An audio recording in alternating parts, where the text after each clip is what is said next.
Capítulo 6 das medidas assecuratórias. Artigo 125.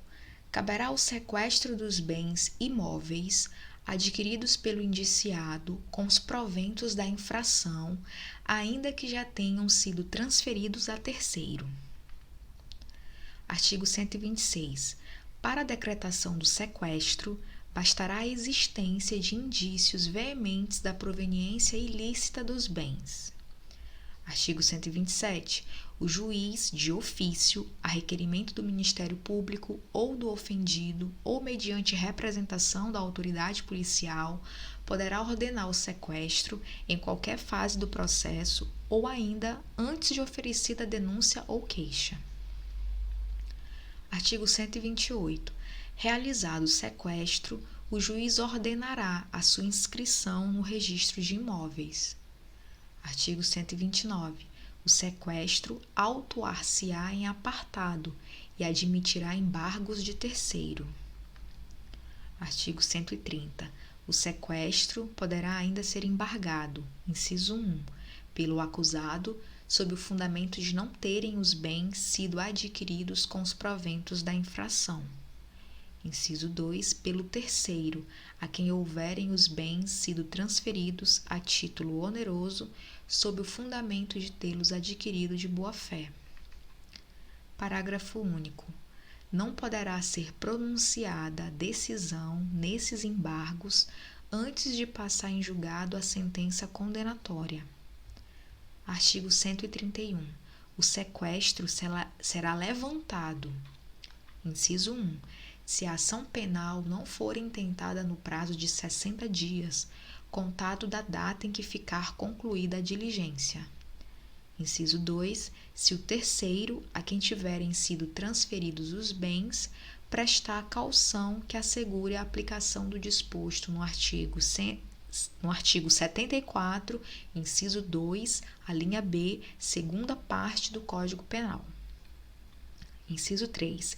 Se for julgada extinta a punibilidade ou absolvido o réu por sentença transitada em julgado. Artigo 132. Proceder-se-á ao sequestro dos bens móveis se, verificadas as condições previstas no artigo 126, não for cabível a medida regulada no capítulo 11 do título 7 deste livro. Artigo 133. Transitada em julgado a sentença condenatória, o juiz, de ofício ou a requerimento do interessado ou do Ministério Público, determinará a avaliação e a venda dos bens em leilão público cujo perdimento tenha sido decretado. Parágrafo 1º. Do dinheiro apurado será recolhido aos cofres públicos o que não couber ao lesado ou a terceiro de boa-fé. Parágrafo 2º. O valor apurado deverá ser recolhido ao Fundo Penitenciário Nacional, exceto se houver previsão diversa em lei especial. Artigo 133-A.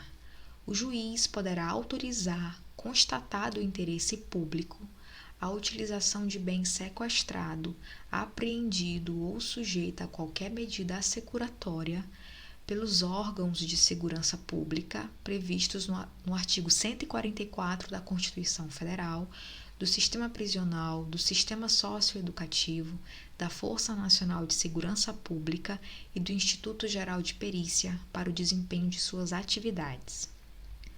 Parágrafo 1º. O órgão de segurança pública participante das ações de investigação ou repressão da infração penal que ensejou a constrição do bem terá prioridade na sua utilização. Parágrafo 2º. Fora das hipóteses anteriores, demonstrado o interesse público, o juiz poderá autorizar o uso do bem pelos demais órgãos públicos. Parágrafo 3º. Se o bem a que se refere o caput deste artigo for veículo, embarcação ou aeronave, o juiz ordenará à autoridade de trânsito ou ao órgão de registro e controle a expedição de certificado provisório de registro e licenciamento em favor do órgão público beneficiário, o qual estará isento do pagamento de multas, encargos e tributos anteriores à disponibilização do bem para sua utilização, que deverão ser cobrados de seu responsável. Parágrafo 4º. Transitada em julgado a sentença penal condenatória, com a decretação de perdimento dos bens, ressalvado o direito do lesado ou terceiro de boa-fé, o juiz poderá determinar a transferência definitiva da propriedade ao órgão público beneficiário, ao qual foi custodiado o bem. Artigo 134. A hipoteca legal sobre os imóveis do indiciado poderá ser requerida pelo ofendido em qualquer fase do processo, desde que haja certeza da infração e indícios suficientes da autoria. Artigo 135. Pedida a especialização mediante requerimento, em que a parte estimará o valor da responsabilidade civil e designará e estimará o imóvel ou imóveis que terão de ficar especialmente hipotecados, o juiz mandará logo proceder ao arbitramento do valor, da responsabilidade e à avaliação do imóvel ou imóveis. Parágrafo 1º. A petição será instruída com as provas ou indicação das provas em que se fundar a estimação da responsabilidade, com a relação dos imóveis que o responsável possuir, se outros tiver, além dos indicados no requerimento e com os documentos comprobatórios do domínio. Parágrafo 2º. O arbitramento do valor da responsabilidade e a avaliação dos imóveis designados far-se-ão por perito nomeado pelo juiz, onde não houver avaliador judicial, sendo-lhe facultada a consulta dos autos do processo respectivo. Parágrafo 3º. O juiz, ouvidas as partes no prazo de 2 dias, que correrá em cartório, poderá corrigir o arbitramento do valor da responsabilidade, se lhe parecer excessivo ou deficiente. Parágrafo 4º. O juiz autorizará somente a inscrição da hipoteca do imóvel ou imóveis necessários à garantia da responsabilidade. Parágrafo 5º. O valor da responsabilidade será liquidado definitivamente após a condenação, podendo ser requerido novo arbitramento se qualquer das partes não se conformar com o arbitramento anterior à sentença condenatória.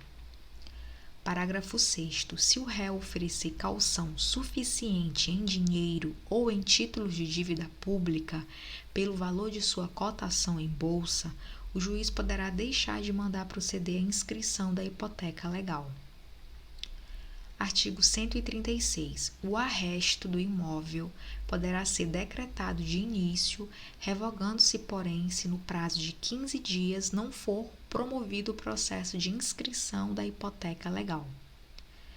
Artigo 137. Se o responsável não possuir bens imóveis ou os possuir de valor insuficiente, poderão ser arrestados bens móveis suscetíveis de penhora, nos termos em que é facultada a hipoteca legal dos imóveis.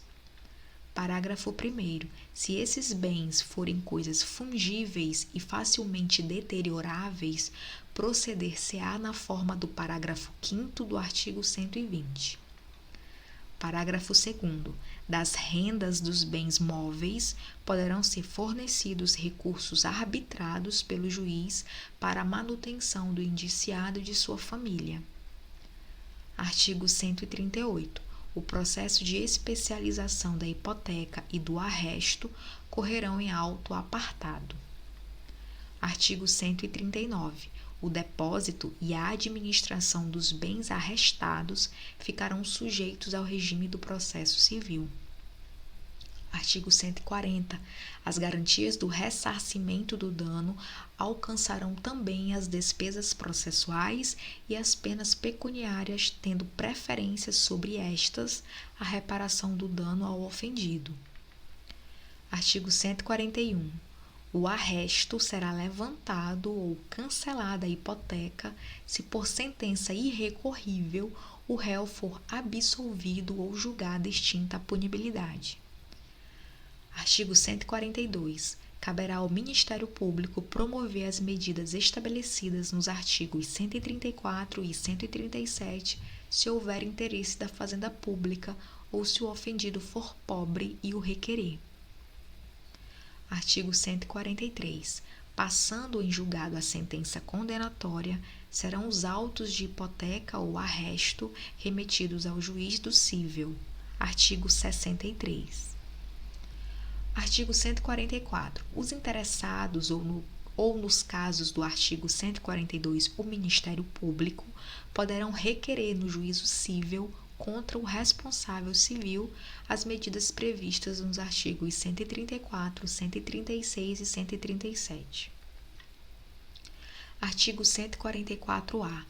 O juiz determinará a alienação antecipada para a preservação do valor dos bens, sempre que estiverem sujeitos a qualquer grau de deterioração ou depreciação ou quando houver dificuldades para sua manutenção. Parágrafo 1º. O leilão far-se-á preferencialmente por meio eletrônico. Parágrafo 2º.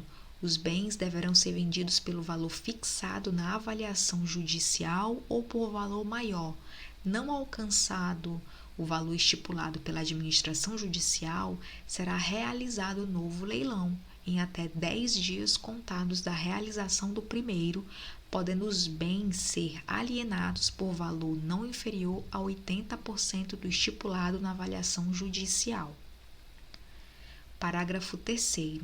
O produto da alienação ficará depositado em conta vinculada ao juízo até a decisão final do processo, procedendo-se à sua conversão em renda para a União, Estado ou Distrito Federal, no caso de condenação ou no caso de absolvição, a sua devolução ao acusado. Parágrafo 4º. Quando a indisponibilidade recair sobre dinheiro, inclusive moeda estrangeira, títulos, valores mobiliários ou cheques emitidos como ordem de pagamento, o juízo determinará a conversão do numerário apreendido em moeda nacional corrente e o depósito das correspondentes quantias em conta judicial. Parágrafo 5º. No caso da alienação de veículos, embarcações ou aeronaves, o juiz ordenará à autoridade de trânsito ou ao equivalente órgão de registro e controle a expedição de certificado de registro e licenciamento em favor do arrematante, ficando este livre do pagamento de multas, encargos e tributos anteriores, sem prejuízo de execução fiscal em relação ao antigo proprietário. Parágrafo 6º. O valor dos títulos da dívida pública, das ações das sociedades e dos títulos de crédito negociáveis em bolsa será o da cotação oficial do dia, provada por certidão ou publicação no órgão oficial. Parágrafo 7º, vetado. Se você assistiu esse vídeo até aqui e gostou do nosso conteúdo, deixe o seu like e inscreva-se no canal.